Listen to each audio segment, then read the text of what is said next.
para dar continuidade ao nosso curso Revelações do Apocalipse.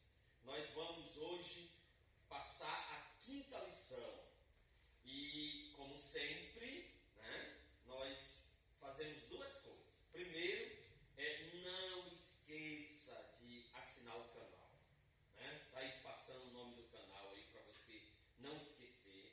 E é importante, assine o canal, dê lá um toquezinho no sino, se gostou,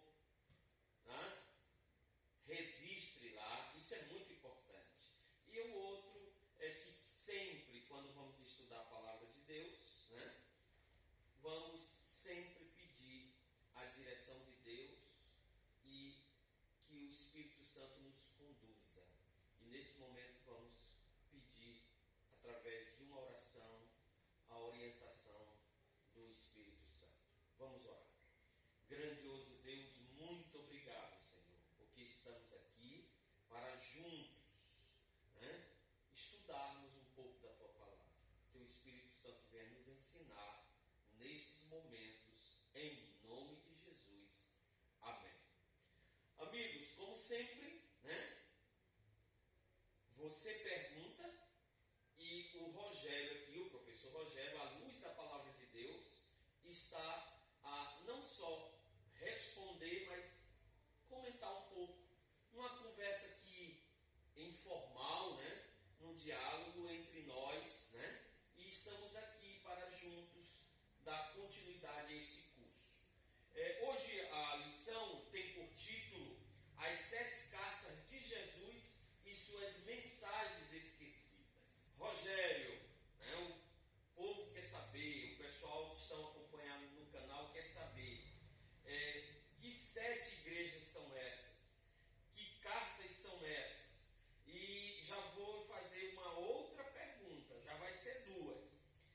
Nessas cartas que Jesus fez, tinha 3 coisas em comum em todas elas. E quais são essas coisas em comuns que apresentam em todas as cartas? Olá, tudo bom? Antes de responder as tuas perguntas, irmãos, eu queria registrar que o objetivo do estudo destas 7 cartas, primeiro é mostrar que Cristo tem interesse por seu povo. Ele mostrou isso para João. João, eu tenho um povo, eu estou te dando visão para que o meu povo esteja esclarecido em relação a tudo que vai acontecer antes que eu volte. Embora o nosso inimigo tenha colocado na cabeça das pessoas que o Apocalipse é um livro que ninguém consegue explicar, mas o objetivo é que Deus tem interesse, Cristo tem interesse no seu povo.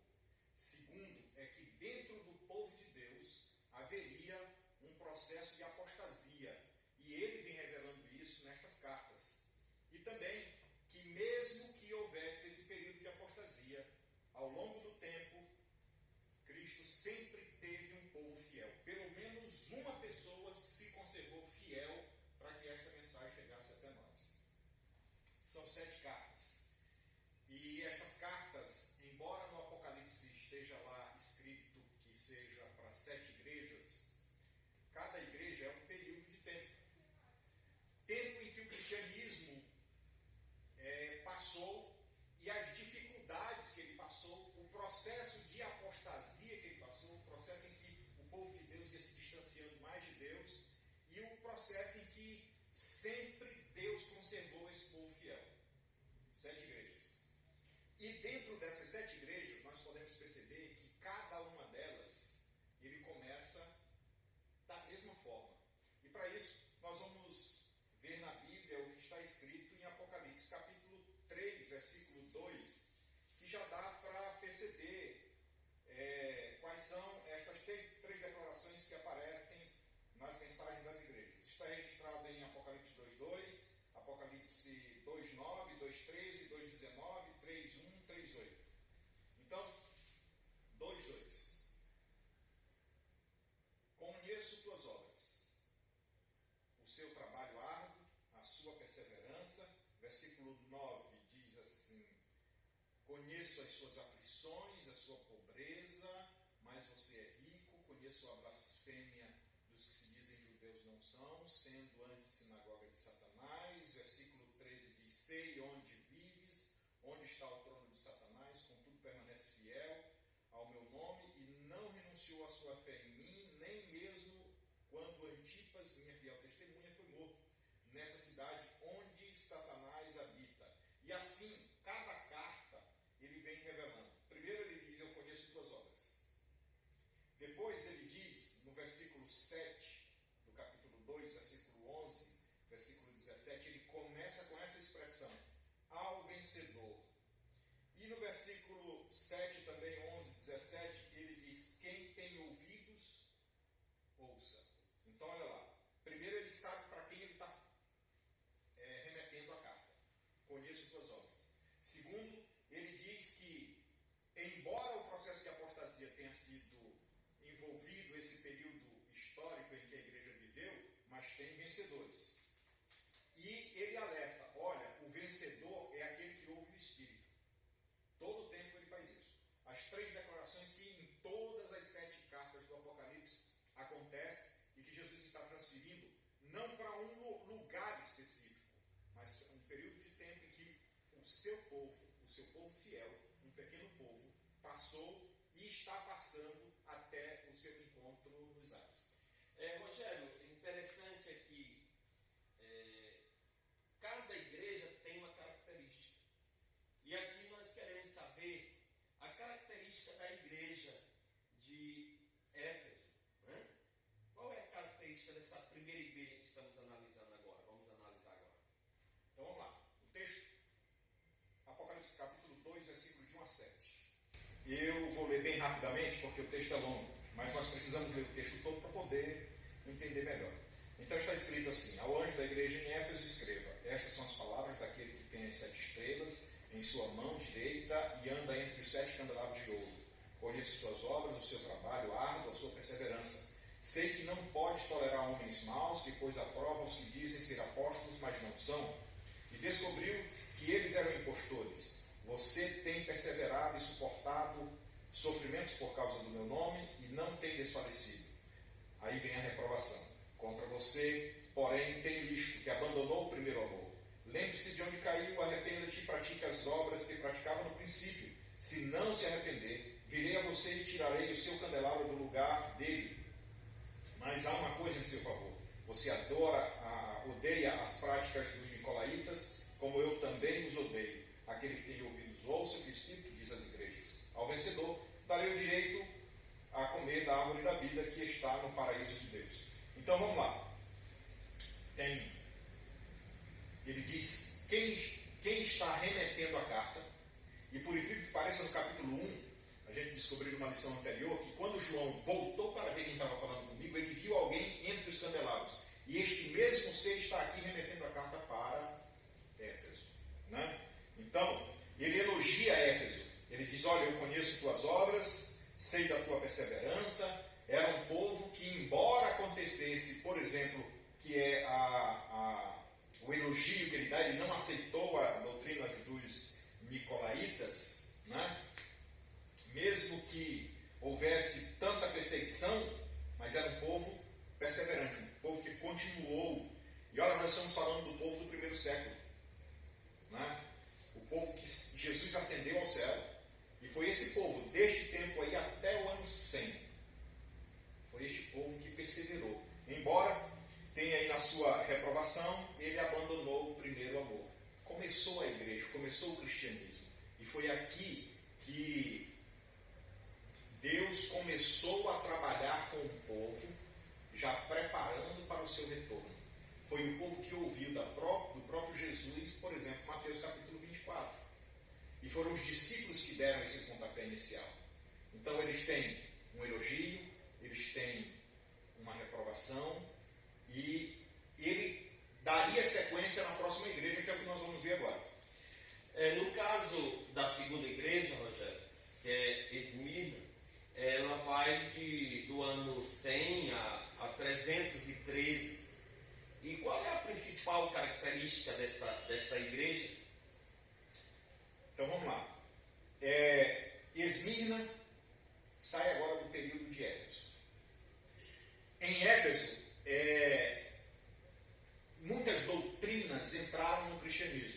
Uma delas que quis muito entrar, como nós falamos anteriormente, foi a doutrina dos nicolaítas.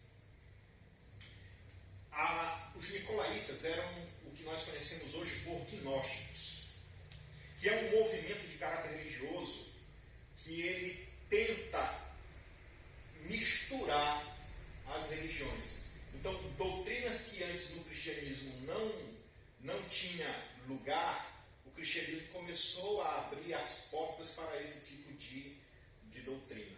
Então, o gnosticismo também é sincrético, quer dizer, os cultos foram misturados a fim de que o único propósito que se vê aqui é perder-se a maneira de como se adorava a Deus. E isto a gente viu no princípio da Bíblia, aqui lá pelo livro de Êxodo, quando Deus resolve tirar o povo dele do Egito.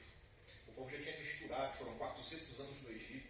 E olha só o que isso acontece. Essa mistura de cultos, o povo de Deus acaba perdendo a maneira de como se adora a Deus. Agora chega em Esmirna, e Esmirna, além de ter essa problemática das doutrinas, Esmirna, o povo de Deus em Esmirna, ele passa por muita tribulação. E entre elas é que os recursos são muito escassos. Ora, eles estão vindo de um período de perseguição. Né? Já começaram a ser perseguidos no primeiro século. Gente, no primeiro século, os cristãos eram jogados no Coliseu em Roma. Isso a história conta. A história tem várias passagens dessa. Por exemplo, Pedro foi crucificado de cabeça para baixo. Os apóstolos todos morreram. Bartolomeu foi esfolado vivo. Paulo foi decapitado. Então, havia uma perseguição ferrenha. E embora aqui, vamos ver o texto de Apocalipse capítulo 2, versículo de 8 a 11, e aí a gente vai ter mais informações sobre Esmirna. Olha só, o anjo da igreja de Esmirna escreve: estas são as palavras daquele que é o primeiro e o último, que morreu e tornou a viver. O remetente é o mesmo. Né? O remetente é o mesmo. E por incrível que pareça, o remetente aqui dá características de coisas que eles estavam passando. É como se estivesse motivando eles. Olha, vocês passaram por perseguição, eu também passei. Eu vivi, eu morri. Né? E ressuscitei. Tenham esperança. E depois ele disse: eu conheço as tuas aflições, a tua pobreza. Aí ele diz: mas tu é rico. Olha que coisa boa. Eles eram pobres de recursos, mas eram cheios da fé em Jesus, que é uma riqueza que não se compara a essa outra.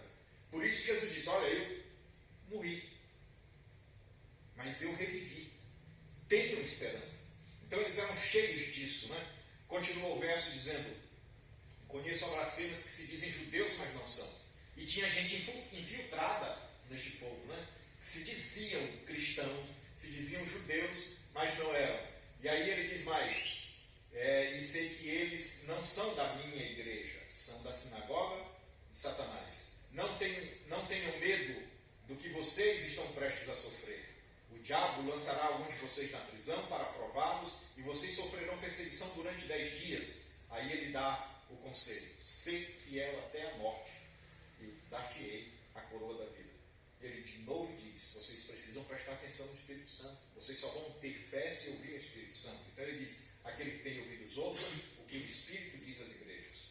O vencedor de modo algum sofrerá a segunda morte. Olha que esperança que Jesus dá aqui aos cristãos do período de Esmirna, até o ano 313. O que a Bíblia está dizendo, o que João escreveu que recebeu de Jesus, é que, embora nós passemos por o que passarmos, Jesus está conosco, porque essa é a sua igreja, o cristianismo. Rogério, nós agora vamos falar da terceira igreja, que está ali representando o período da história de 313 a 538, e nós queremos saber, comenta aí um pouco aí como é que era essa terceira igreja e quais os principais traços dela. Bom, nós vamos para a igreja de Pérgamo. A igreja de Pérgamo, quer dizer, o período profético em que o cristianismo passou. Ele vai aí do ano 4 até o ano 5º, metade do século VI. Né? Então vai de 313 a aproximadamente 538. Foi um período em que a igreja, na sua história, tem coisas muito relevantes. Por exemplo, foi nesse período em que a igreja mudou o seu dia de adoração. O cristianismo tomou rumos que Jesus não aprovaria. Houve trocas. Por exemplo, Constantino, que foi um imperador que reinou aí próximo ao fim desse período profético, no ano 521, precisamente no dia 7 de março, e eu cito aqui um livro de um autor chamado Cláudio Vicentini, editor Scipione, História Geral.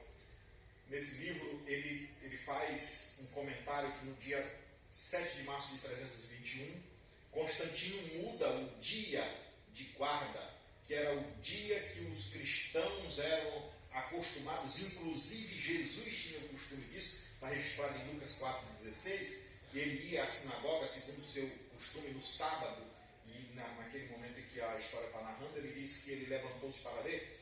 Então era costume dos judeus, por quê? Porque desde o início Deus tinha dado, e Constantino, por artimanha, ele troca este dia.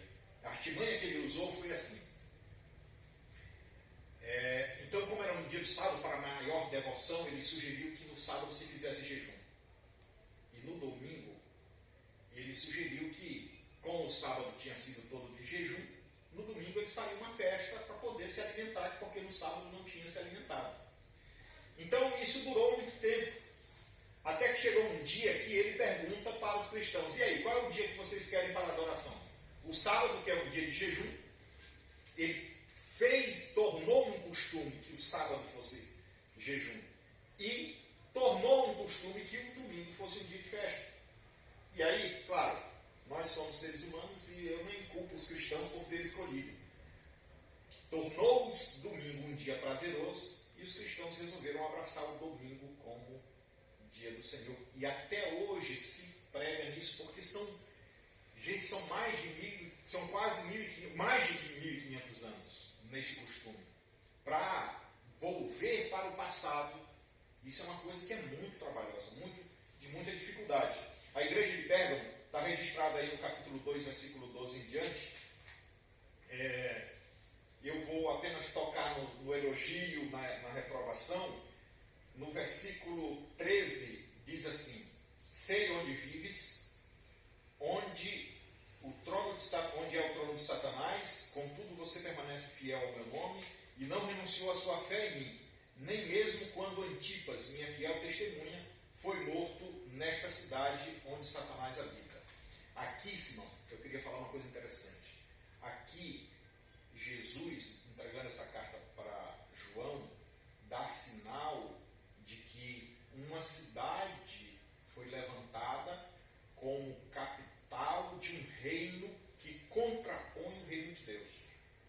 Ora, nós estudamos lá numa lição anterior que o inimigo de Deus foi desmascarado.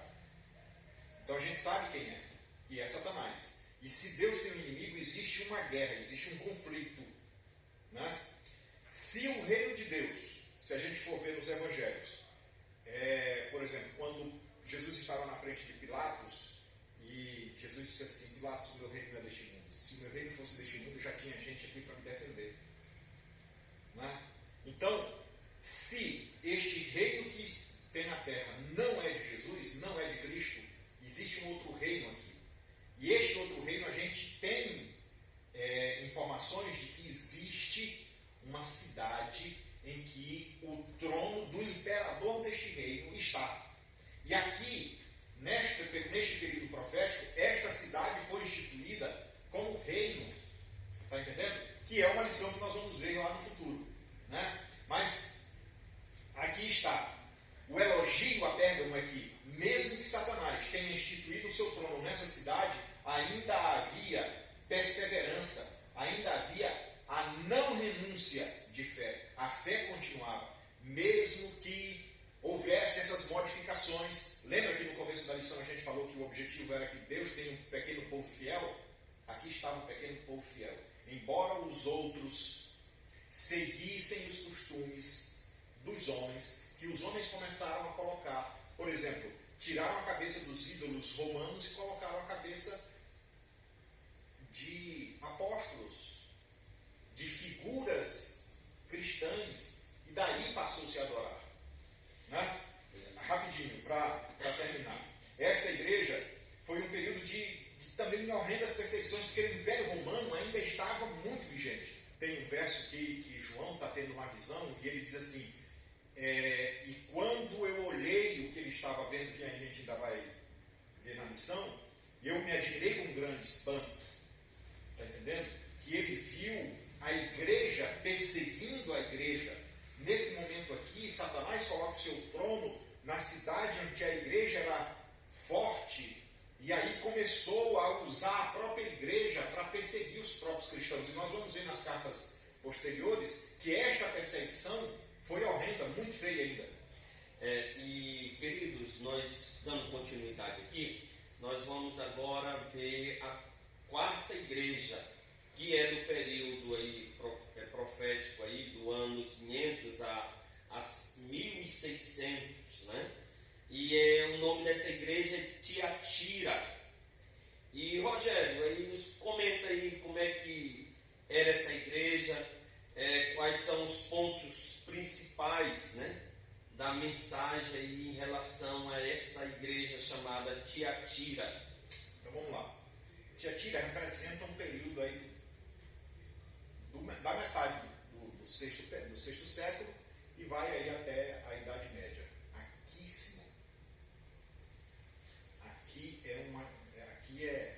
Foi terrível esse período. A história chama esse período de um período negro em que esse planeta passou.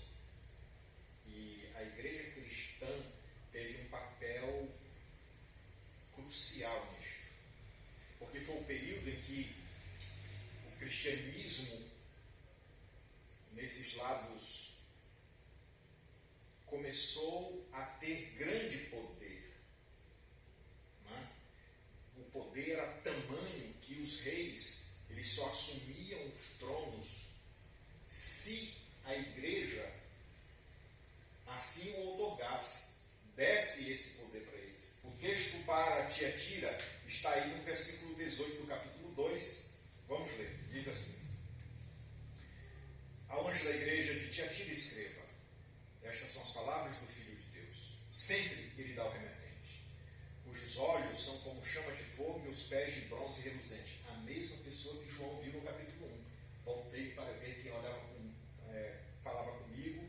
Então ele diz assim: conheço as tuas obras, o seu amor, a sua fé, o seu serviço, a sua perseverança, e sei que você está fazendo mais do que no princípio. Mas ele tinha uma reprovação, e aqui cabe a reprovação de Tiatira. No entanto, contra você tenho isto: você tolera Jezabel, aquela mulher que se diz profetiza. Com seus ensinos ela induz os meus servos à imoralidade sexual, a comerem alimentos sacrificados aos ídolos. Dei-lhe tempo para que se arrependesse da sua imoralidade sexual, mas ela não quer se arrepender. Por isso vou fazer adoecer e darei grande sofrimento aos que cometem adultério, e com ela, a não ser que se arrependam das obras que ela pratica, matarei os filhos da mulher. Então todas as igrejas saberão que eu sou aquele que sonda mentes e corações, e retribuirei a cada um de vocês de acordo com as suas obras. Aos demais que estão em Tiatira, a vocês que não seguem a doutrina dela e não aprenderam como ela, dizem os profundos segredos de Satanás, digo: não porei outra carga sobre vocês. Então somente apeguem-se com firmeza ao que vocês têm até que eu venha. Aquele que vencer e fizer minha vontade até o fim, darei autoridade sobre todas as nações. Aqui ela coloca uma figura conhecida da história do povo de Deus, que é Jezabel. Jezabel foi a mulher de um rei de Israel, chamado Acabe. E nós sabemos que tem esse conflito. E não foi em vão que Jezabel foi colocada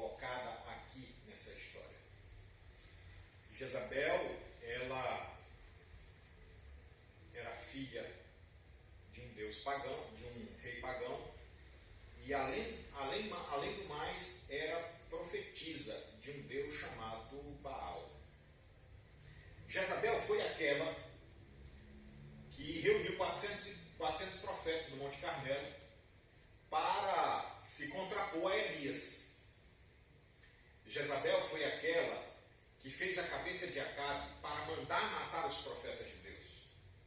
Jezabel foi aquela que, com a sua idolatria, impregnou dentro de Israel o culto a deuses que não era o próprio Deus.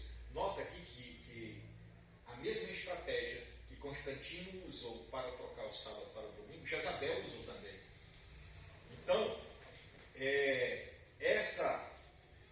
esse momento da história da igreja, a igreja misturou cultos, já vinha do passado, né, do sincretismo, dos nicolaítas, né, o gnosticismo, a mistura de cultos, e aí começou a absorver essa maneira de culto, e nós vemos hoje, até hoje, a igreja cristã, muitas das igrejas usam dos mesmos artifícios.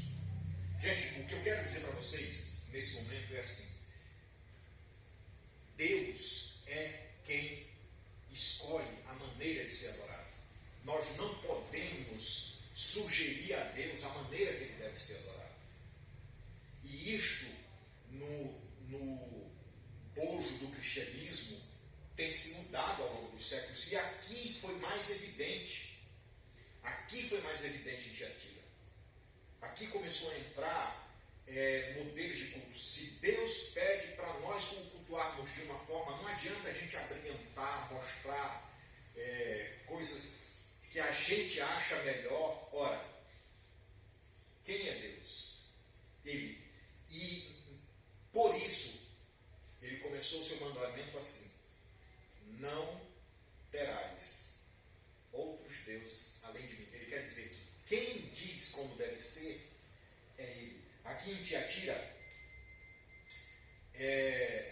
o povo de Deus, ao aceitar essas maneiras de culto, se afastavam muito mais. E a característica de Jezabel.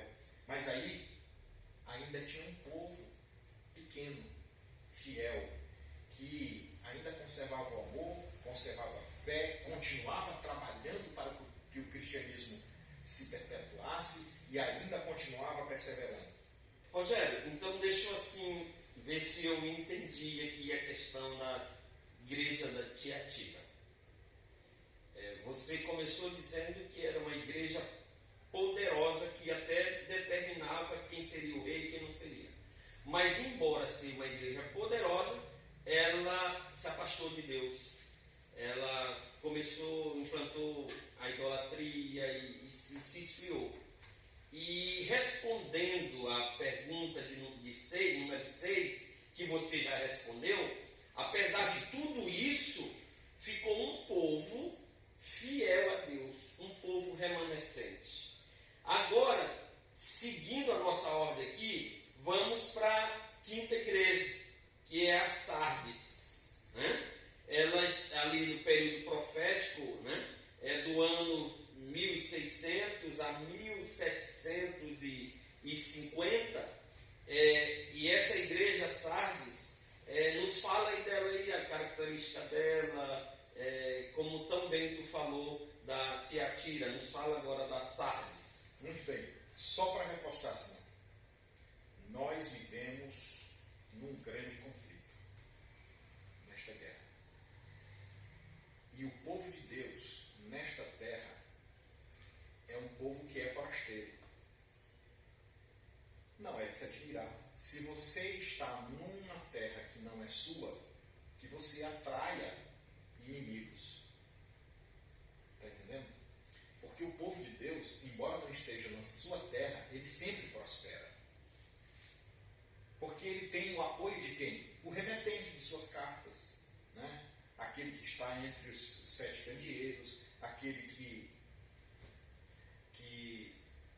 foi morto e reviveu. Então, ele tem força e poder. Como Paulo diz, todas as coisas naquele que me fortalece. Tem alguém por trás que fortalece esse povo. Chegamos a Sardes. Sardes corresponde ao século XVII até o século XVIII, quando a verdade bíblica começou a abrir caminho para a pregação dos reformadores. A gente vê aí, aparece aí Lutero, né, que em 1500 já começa a trabalhar a justificação pela fé. O cristianismo, que agora estava quase morto, o verdadeiro cristianismo começa a renascer com uma reforma dentro da igreja. Né? A igreja começa a tomar força, a abrir caminho. Né? Vamos ver o texto, como é que diz? Ao anjo da igreja em Sardes escreva: estas são as palavras daqueles que têm os 7 Espíritos de Deus e as 7 estrelas. Conheço suas obras. Você tem fama de que está vivo, mas está morto. E esteja atento, fortalece o que resta e o que estava para morrer, pois não achei suas obras perfeitas aos olhos de Deus. Lembre-se, portanto, do que você recebeu e ouviu. Obedeça, arrepende-te. Mas se você não estiver atento, virei como um ladrão, e você não saberá a que hora virei contra você. No entanto, você tem aí em Sardes uns poucos, sempre um pequeno povo, que não se contaminaram suas vestes. Eles andaram comigo vestidos de branco, pois são dignos. O vencedor será igualmente vestido de branco. Jamais apagarei o seu nome do livro da vida, mas o receberei diante do meu Pai e dos seus anjos. Aquele que tem ouvidos, ouça o que o Espírito diz às igrejas. Aqui tem uma coisa interessante, irmão. Ele diz que, embora esse povo estivesse desatento, porque ele diz: olha, esteja atento, fortaleça o que resta, para que você não morra. A gente está vendo aqui, Simão, que ao longo desses séculos, quando chegou aqui na igreja de Sardes, o declínio espiritual da igreja estava tremendo, muito grande. A mistura de culto, a idolatria, a imoralidade sexual. Se fala de líderes da igreja que hoje defendem o celibato, líderes da igreja que tinham várias mulheres. Se fala de líderes da igreja que não se consideraria ter, por exemplo, uma mulher como líder, teve uma mulher como líder. Quer dizer, estava meio bagunçado o negócio. Está entendendo? E o declínio já estava quase no ápice, mas tinha um pequeno povo. Né? E aí o que eu quero chamar a atenção é que este povo, na profecia aqui, estava vestido de vestiduras brancas. Todo o povo, que quando o Apocalipse fala que está vestido de branco, é um povo que tem o seu nome escrito no livro da vida do Cordeiro. Quer dizer, e a gente tem informações que estas vestes só podem ser brancas se lavarmos no sangue do Cordeiro. Tudo posso naquele que me fortalece. O Cordeiro sempre está lá. Está entendendo? Aqui é aquele que tem os 7 Espíritos de Deus. A mesma pessoa que João viu. Eu estou frisando bem isso, porque estas cartas, estas reprovações, esses elogios, não vêm de ninguém menos do que aquele que viveu entre nós e que passou pelo que todas essas pessoas passaram. Ele diz: olha, no mundo vocês terão aflição, mas eu venci o mundo. Vem desta pessoa, não vem de uma pessoa que está alheio a nós. Está entendendo? Ao longo desses períodos da história da igreja, ele sempre esteve presente com o seu povo. Por quê? Porque ele esteve entre nós. E ele disse que se ele passou por tudo e venceu, nós também podemos ser vitoriosos. Na igreja de Sardes, teve esse pequeno povo. Um povo que o seu nome foi escrito no livro da vida. Que, embora o cristianismo tenha sido ensinado por séculos que deviam comprar indulgências para poderem ter seus pecados perdoados, esse pequeno povo foi levantado para dizer que perdão só em Jesus, só no sangue do Cordeiro. Né? Por isso foi levantado aqui neste período o que nós conhecemos hoje por justificação pela fé. Queridos, nós estamos aqui entrando na reta final. Nós estamos na 6ª igreja, que é a penúltima, e que se refere ali o ano 1750 a 1844. Né? E essa igreja é chamada Filadélfia. E dando continuidade à quinta igreja, Rogério, a quinta igreja começou com um reavivamento. Agora o reavivamento aqui parece que ficou mais forte, né? E você falou em Martinho Lutero, né? Foi realmente um referencial nessa questão da reforma, né? E aí nos fala dessa igreja e o destaque dessa igreja de Filadélfia. Filadélfia estava vindo com um fôlego maior, né? Veio ali dos reformadores, mas também era uma igreja que estava sendo muito perseguida. Uma igreja tão perseguida que ela teve que sair da Europa e um pequeno povo saiu num navio chamado Mayflower e ele chega à costa das Américas agora. Este povo veio fugido da perseguição na Europa. Aquilo que João viu e se admirou com grande espanto. A igreja cristã perseguindo os cristãos, os reformadores. Né? Esse período foi um período que a igreja começou a se preparar para uma mensagem estupenda, uma mensagem da proximidade da volta de Jesus. Dizer, olha como Deus trabalha de maneira espetacular. Dizer, embora o declínio da igreja cristã tenha sido evidente, mas ele chega e retoma as rédeas do seu povo, mesmo que pequeno, retoma as rédeas e o povo começa a ter fôlego, chega em Filadélfia e aí a expansão do evangelho começa a ser retomada, como no primeiro século da igreja de Éfeso. Né? Aqui nós temos aí, por exemplo, a instituição das sociedades bíblicas. Em 1212, a Bíblia foi proibida de ser lida por pessoas leigas. Só grandes estudiosos e líderes da igreja cristã tinham a oportunidade de ler a Bíblia. Só para vocês terem uma ideia, a história diz que nas páginas da Bíblia eram colocadas veneno. E nas bibliotecas era quase que comum ver pessoas mortas. E havia uma coisa interessante, que quando todos esses que eram mortos, quando se viam as suas línguas estavam comprometidas com alguma coisa, estavam numa coloração diferente. Então, os estudos chegaram à conclusão que todas as vezes que a pessoa estava lendo a Bíblia, que ia folheá-la, e ele colocava o dedo na língua, vinha para a página da Bíblia, contaminava com veneno, e quando retornava com o dedo na língua, passava o veneno para a língua. E muitos morreram por causa da palavra de Deus. Está entendendo? E agora chega no período em que a igreja, a Bíblia, depois da tradução de Lutero, do latim, do grego, do hebraico para o alemão, e aí vieram as traduções para o inglês. Hoje, Simão, por causa desses movimentos, a Bíblia está tão comum, que por mais que aconteça crises financeiras, ainda é o livro mais vendido no mundo. E livro, estou dizendo papel. E a facilidade em que a Bíblia está oferecida é tão grande que de graça a gente baixa para o smartphone por causa desses movimentos. Então Deus sempre teve com esse pequeno povo. Filadélfia aparece aqui na história como retomando o fôlego. E Filadélfia, irmão, é a única igreja que não tem reprovação. Olha o texto. Diz assim: ao anjo da igreja em Filadélfia escreva: estas são as palavras daquele que é santo e verdadeiro, que tem a chave de Davi. O que abre, ninguém pode fechar. Que fecha e ninguém pode abrir. Ele conhece tuas obras. Eis que coloquei diante de você uma porta aberta que ninguém pode fechar.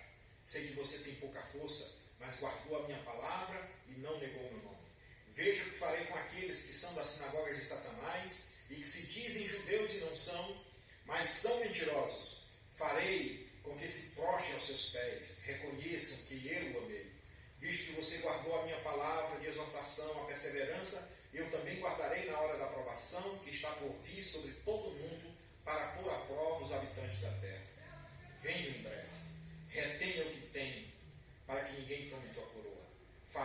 vencedor uma coluna do santuário do meu Deus, e dali ele jamais sairá.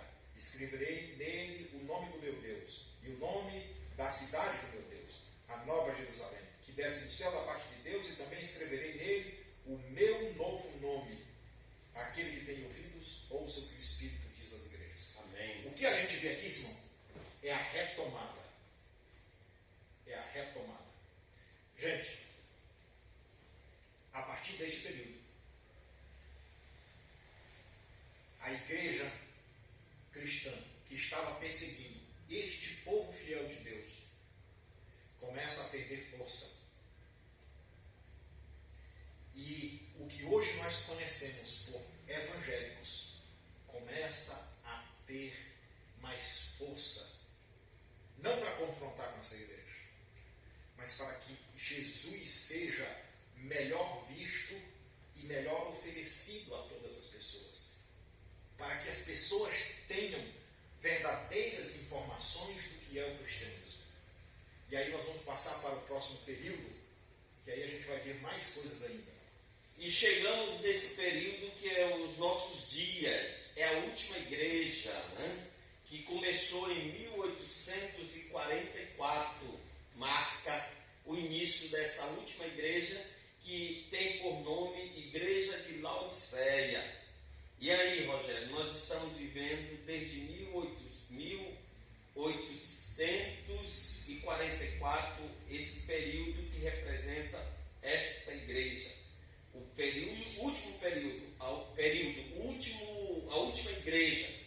E qual é a característica dessa última igreja, da nossa igreja, dos dias que estamos vivendo? Então vamos lá. Na igreja de Laodiceia, nós vimos aí no capítulo 3, a igreja de Filadélfia, perdão, no capítulo 3, versículo 11, diz: venho em breve, retenha o que você tem, para que ninguém tome o seu coroa.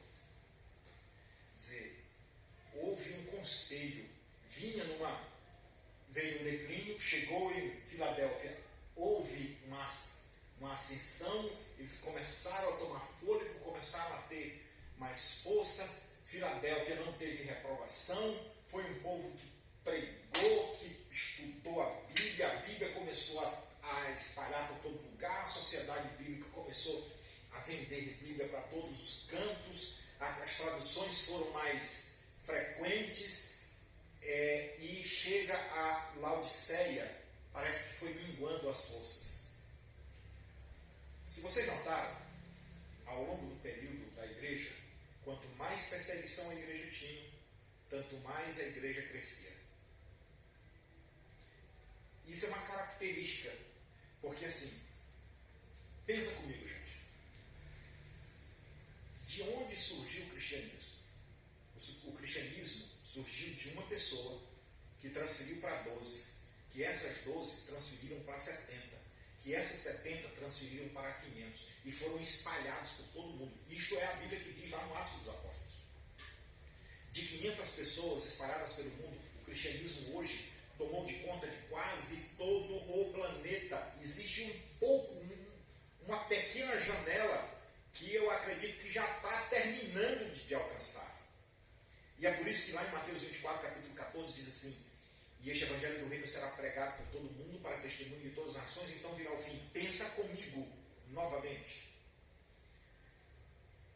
Qual é a dificuldade que tem agora do cristianismo ser espalhado pelo mundo, se nós temos à nossa disposição, como por exemplo agora, esses canais nas redes sociais, esses canais de streaming que quase todo mundo, nesse período que nós estamos vivendo, nesse momento agora, que é a pandemia, muita gente tem colocado conteúdos falando deste evangelho, de sua interpretação, inspirado pelo Espírito de Deus, de qualquer forma, mas muita gente tem colocado conteúdo. Esse período foi, mesmo que tenha sido o período em que a igreja, o pequeno povo fiel, a igreja cristã que perseguia outrora, deu uma relaxada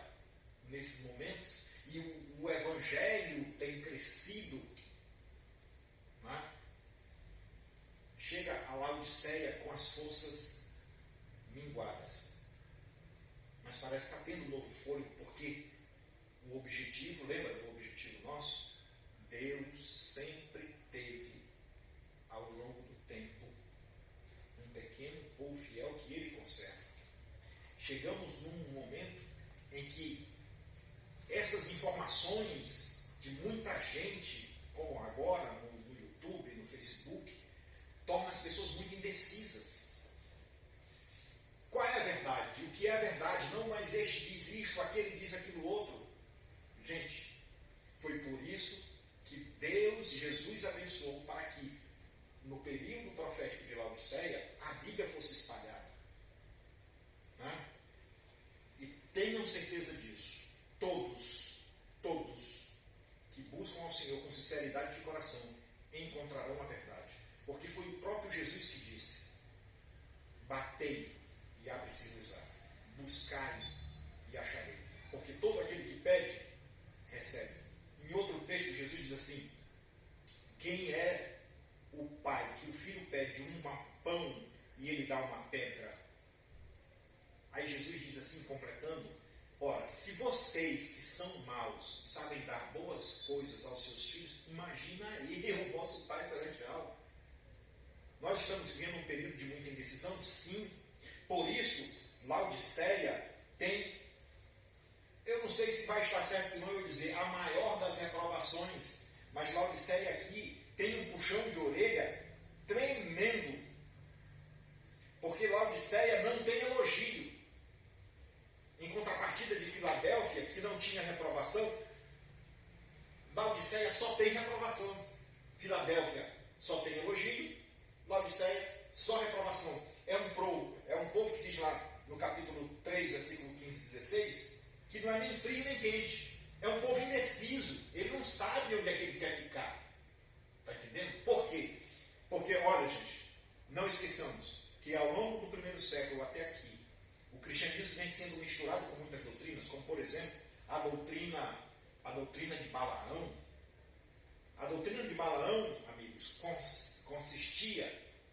A propósito, deixa eu falar um pouquinho de Balaão. Balaão foi aquele profeta que, no tempo de Israel, quando Israel tinha saído do Egito já para entrar em Canaã. Não, depois desse período, o período dos reis, dos juízes, Balaão se aliou a um rei chamado Balaque. Porque funcionava assim, quando Israel vinha caminhando e vinha conquistando por todas as cidades que ele passava e que não aceitassem o Deus de Israel, era destruída. E já tinha essa fama. Balaque estava morrendo de medo dos israelitas passarem por lá e destruírem seu reino. Então ele sabia que nenhum apetrecho de guerra venceria Israel por causa do Deus de Israel. Então ele bolou uma ideia de, não, eu vou buscar um profeta do povo de Israel, e esse profeta vai me dizer o que fazer. Vou pedir para esse profeta amaldiçoar. E se eles forem amaldiçoados pelo Deus do profeta, então vai dar para me vencer Israel. E era o tal do Balaão. Balaão tentou proferir maldição várias vezes ao povo de Israel, mas todas as vezes que ele ia proferir a maldição, ele abençoava o povo. E Balaque estava desesperado. E Balaão, amigos, ele bolou uma estratégia terrível. Balaão sugeriu a Balaque que ele cordialmente convidasse os jovens de Israel a assistirem um culto da adoração ao seu Deus Baal. E esse culto era um culto que predominantemente era feito com orgias sexuais. E ora, não existe uma maneira pior de contaminar o povo de Deus do que imoralidade sexual. A propósito, nós vemos isso numa igreja, né? Lá que falou de Jezabel. Por isso ele falou que essa doutrina de Jezabel era horrível. Né? Jezabel introduziu estes cultos com imoralidade sexual. E isto se torna um Deus, porque os prazeres são colocados em consideração maior do que amor a Deus. A propósito, Paulo fala disso numa epístola que ele diz assim: nos últimos dias serão difíceis. E ele fala que os homens seriam mais amantes dos prazeres do que de Deus. Amigos, eu não sei para quem eu estou falando isso, porque é muito abrangente, eu não te conheço. Mas se você está indo para uma igreja onde as suas vontades, os seus desejos são colocados acima da obediência a Deus, isto é perigoso. Isto não te levará para um encontro pessoal de transformação com Jesus. Pelo contrário, mas vai te levar diante desse Jesus para um ajuste, para um acerto de contas. Porque além de você andar por este caminho, é possível que você seja influenciador para que outras pessoas sigam este mesmo caminho. E isto é que é mais perigoso. Chegamos em Laodiceia com toda essa carga de ensinamentos dentro do cristianismo. Por isso agora, quando a verdade é confrontada com esses costumes do longo do tempo, nós chegamos a um período em que o cristianismo não é nem frio nem quente. E por causa disto, infelizmente, é uma consequência natural. Veja só, se você toma um copo de água morna, espere que certamente você vai vomitar. Então, Deus diz assim: porque tu não é nem frio nem quente, eu estou a ponto de te vomitar. Gente, eu não quero, eu pessoalmente, minha decisão pessoal, eu não quero ser vomitado por Deus, porque vômito é um negócio meio nojento, né? Note que se você tiver um encontro com Jesus desta forma, você ainda tem chance de reverter esse quadro. Mas se não se arrepender, isso será horrível. Agora eu vou terminar com o conselho. É um povo pobre, mas ainda assim diz que está rico e abastado e dele não precisa mais nada, porque nós temos Bíblia à disposição. Nós temos muitos teólogos, muitos escritores que escreveram sobre isso, estudaram sobre isso e colocaram suas opiniões em livros, e muitos livros têm para ensinar de tudo sobre religião, sobre perspectiva de espiritualidade. E aí, nós não passamos de pobres, miseráveis, cegos e nus. E aí o conselho é: você pode ser rico comprando ouro da melhor fonte que tem. E Isaías capítulo 55, tem um texto que diz assim: olha, vocês que não têm dinheiro, vinde as águas, comprai e bebei. Gente, como é que se compra sem dinheiro? Só se compra sem dinheiro se não for fiado. E quando a gente não tem crédito, só se compra fiado se tem um fiador. E para isso Deus providenciou. Tem Jesus, o nosso fiador. Então ele diz: vem, compra de mim ouro refinado. Vem comigo que vocês estão nus, eu vou dar vestes brancas. Lembra das vestes brancas? Pois é, lavada no sangue do Cordeiro. Tem jeito ainda de reverter essa situação? E vocês podem enxergar a verdade, porque ele diz: vem, que eu vou vender para vocês, eu vou dar para vocês colírio, para que os seus olhos sejam abertos. E aqui Deus te dá a oportunidade de abrir os olhos. Abra os olhos, querido amigo. Jesus quer te dar nova vida, a despeito de todo esse longo período do cristianismo e do estado em que nós nos encontramos agora, nem frio nem quente. Ele quer esquentar muito mais, porque diante de nós é neste período, Simão, no fim das 7 cartas, que nós vamos encarar este Jesus, que vem para 2 situações. Uma, se encontrar para receber dele como vencedor, né? Como ele diz aqui, Laodiceia, ao vencedor darei o direito de sentar-se comigo em meu trono. Ou você vai ser entronizado, você vai reinar também com Cristo, você vai fazer parte deste reino, ou você vai ter um encontro com Ele. Um encontro em que você não passará de vômito, de uma coisa que Ele vai dizer, como Ele disse lá em Mateus: afastai-vos de mim, porque eu nem conheço vocês, mesmo você tenha professado ser cristão. Queridos, chegamos ao final e o nosso apelo é que você fique atento para as características dessa última igreja, né? E que você compre de Jesus Cristo aí o ouro refinado, né?